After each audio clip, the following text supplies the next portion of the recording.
Hello students, this is Vipasha Garg. आज lecture है हमारा BFA 4th ईयर के लिए history of modern western art, जिसका कोड है 402। ओके, तो हम बात कर रहे थे आर्टिस्ट के बारे में। Artist Vincent van Gogh. इसमें हमारा टॉपिक चल रहा था हॉस्पिटल इन आर्ल्स, यानी आर्ल्स सिटी का नाम है। इसमें जो Vincent van Gogh ji hospital में थे उसके बारे में बताया है। ये दिसंबर 1888 की बात है ये, ठीक है। तो जो हमने पिछली पीपीटी में बात किया था कि जैसा कि वैन गोग जी को लग रहा था कि गॉगिन जो है उनको छोड़ देगा, उनको इस बात का डर था जो उनको सता रहा था। तो उससे आगे कहिए कि जब हमने बात की थी तो अगले दिनों ही भारी बारिश हुई। जो हमने पिछली पीपीटी में बात की थी तब की बात है कि अगले दिन भारी बारिश हुई, जिसके कारण 2 लोग येलो हाउस में बंद हो गए। मतलब जब वहाँ पे भारी बारिश पड़ी थी तो येलो हाउस में ही 2 लोग बंद हो गए थे बारिश की वजह से। गॉगिन ने बताया कि वैन गोग ने पीछा किया, मतलब ये गॉगिन ने जी ने बताया था कि वैन गोग ने उनका पीछा किया था जब गॉगिन टहलने के लिए घर से बाहर निकला। मतलब जो गॉगिन टहलने के लिए घर से बाहर निकला था उसके बाद वैन गोग ने पीछा किया था और मेरी ओर बढ़ा। उसके हाथ में एक खुला रेज़र था। मतलब वो वैन गोग जी जो थे वो घर से बाहर निकले थे टहलने के लिए, तो उन्होंने ये देखा था कि उनके हाथ में खुला हुआ रेज़र था और वो इनकी ओर बढ़ रहे थे, यानी गॉगिन जी की ओर जो वैन गोग थे वो बढ़ रहे थे। गॉगिन के साथ हुए विवाद के बाद वैन गोग अपने कमरे में लौट आया। मतलब गॉगिन जो है वो उनके साथ जब विवाद हुए थे उसके बाद वैन गोग अपने कमरे में लौट आए थे, जहां उसने आवाज़ों से हमला किया था। मतलब वैन गोग जी जब अपने कमरे में लौट आए थे तो वहाँ पर उन्होंने आवाज़ों से हमला किया था और अपने बाएं कान को रेज़र या तो पूरी तरह से आंशिक रूप से काट दिया था। यहाँ पे थोड़ा मिस्टेक है लिखी हुई है, यहाँ पे काटा है। तो वैन गोग जी आप उनका पोर्ट्रेट देखेंगे या वो देखेंगे उनकी पिक्स, तो उनका जो एक कान है वो कटा हुआ है। तो इसमें ये बताया है कि या तो पूरी तरह से आंशिक रूप से उन्होंने काटा था, मतलब उनको काफ़ी चोट आई थी, उनका कान कट गया था तो वो अलग कर दिया। कान को जो है वो रेज़र से उन्होंने अलग कर दिया था। गंभीर रक्त स्त्राव, यानी उनको काफ़ी मात्रा में गंभीर से उनको काफ़ी ब्लड भी आया था, ठीक है। तो जब गॉगिन के साथ जो विवाद हुआ था उसके बाद जब वैन गोग जी अपने कमरे में लौटे थे तो वहाँ से आवाज़ों से हमला हुआ था। उन्होंने अपने जो उनका बायां कान था जो उसको उन्होंने अलग कर दिया था, काट दिया था, ठीक है।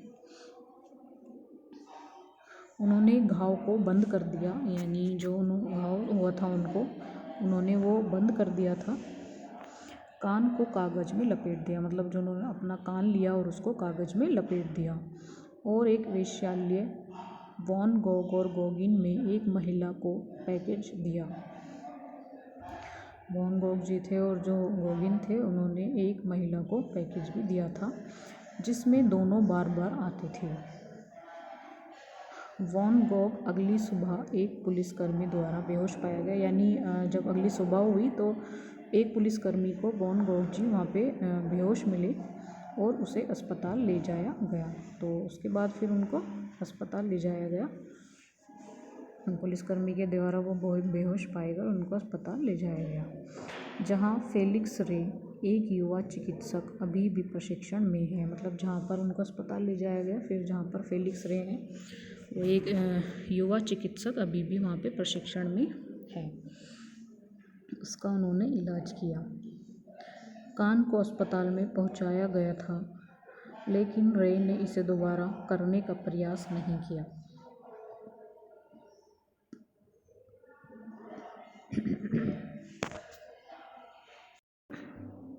तो जब वो इलाज के लिए लेके गए उनको कान को अस्पताल में उनके पहुंचाया गया था, लेकिन उन्होंने दोबारा प्रयास नहीं किया क्योंकि समय काफ़ी बीत चुका था। और कहते हैं कि अगर कोई भी चीज़ अलग हुई हो तो वो कुछ ही घंटों में दोबारा लग सकती है। अगर आप उसको कुछ घंटों के अंदर नहीं दिखाएं तो वो बाद में नहीं लग सकती। इसी तरह से जो वैन गोग जी का कान था वो काफ़ी समय होने के बावजूद वो इस वजह से दोबारा लग नहीं पाया उसमें, इसी वजह से उनका कान कटा ही रह गया। नेक्स्ट आपका टॉपिक है इसमें सेंट रेमी। इसमें सेंट रेमी भी जगह का नाम है। ये मई 1899 से 1890 तक, मतलब 89 से ये 90 तक सेंट रेमी में रहे थे। वॉन गॉग ने 8 मई 1889 को सेंट पॉल डी मोसेल शरण में प्रवेश किया। मतलब ये 8 मई को 89 में ये सेंट पॉल डी मोसेल, ये जगह का नाम है, वहाँ पे इन्होंने शरण ली थी, जिसमें उनके देखभालकर्ता फ्रेडरिक सेलेस एक प्रोटेस्टेंट पादरी थे। मतलब जहाँ पे इनके जो देखभालकर्ता थे फ्रेडरिक सेलेस, ये नाम है, ये एक प्रोटेस्टेंट पादरी थे। वॉन गॉग ने वर्जित खिलाड़ियों के साथ, जिनमें से एक उन्होंने एक स्टूडियो के रूप में इस्तेमाल भी की थी। तो जब वहाँ पे इन्होंने शरण ली, उसमें इन्होंने उनके जो देखभाल करता थे वो फ्रेडरिक सेलेस थे और एक प्रोटेस्टेंट पादरी भी थे। वॉन गॉग में वर्जित खिड़कियों के साथ, जिसमें से एक उन्होंने स्टूडियो के रूप में भी इस्तेमाल किया था। मतलब वहाँ पे उन्होंने उसको स्टूडियो के रूप में लिया था। क्लिनिक और उसका बगीचा उनके चित्रों का मुख्य विषय बन गया।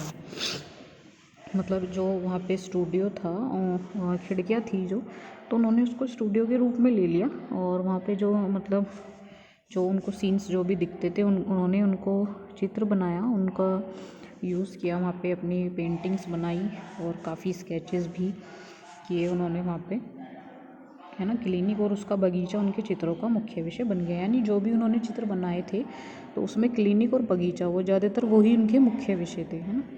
उन्होंने अस्पताल के अंदरूनी हिस्सों के कई अध्ययन किए। यानी जो अस्पताल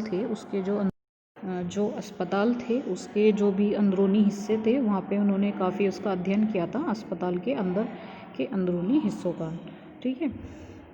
तो ये ध्यान रखना आप, 1899 में उन्होंने सेंट पॉल डी मोसेल शरण में प्रवेश किया था और वहाँ पे उनकी देखभाल करता थे फ्रेडरिक सेलेस, ठीक है, जो एक प्रोटेस्ट पादरी थे वे। और उन्होंने जो वहाँ पे वर्जित खिड़कियाँ थी उन्होंने उसका इस्तेमाल स्टूडियो के रूप में किया और क्लिनिक और बगीचा उनका मुख्य विषय बन गए थे। जैसे कि एंटेलम में के वेस्टिबुल और सेंट रेमी, यानी सितंबर 1889 ये नाम है, और इसके उद्यान, यानी बगीचे का नाम है और इसके उद्यान, जैसे कि लिलॉक्स मई 1889, वो सितंबर 1889 की बात है और ये मई 1889 की।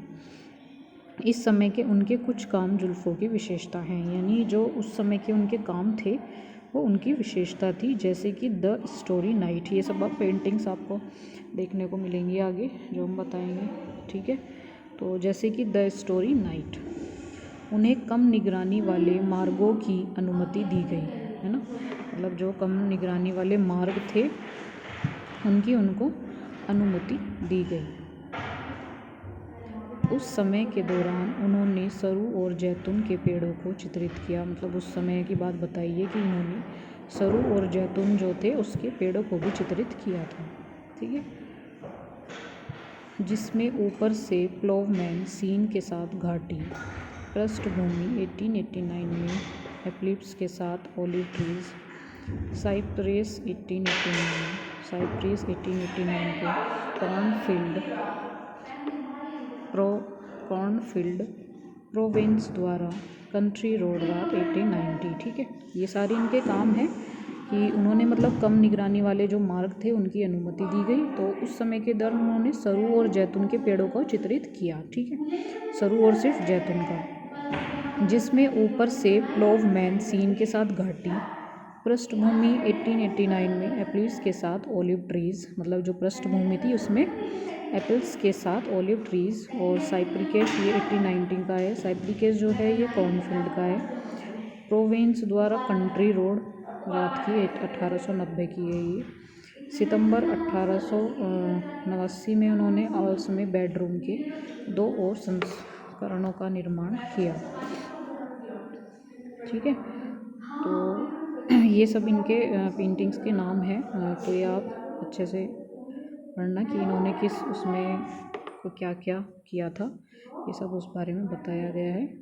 इस वाले उसमें आगे भी शायद इनकी पेंटिंग्सों के बारे में ही आएगा। ठीक है, तो आज की वीडियो में इतना ही है, फिर आगे नेक्स्ट वीडियो में डिस्कस करेंगे।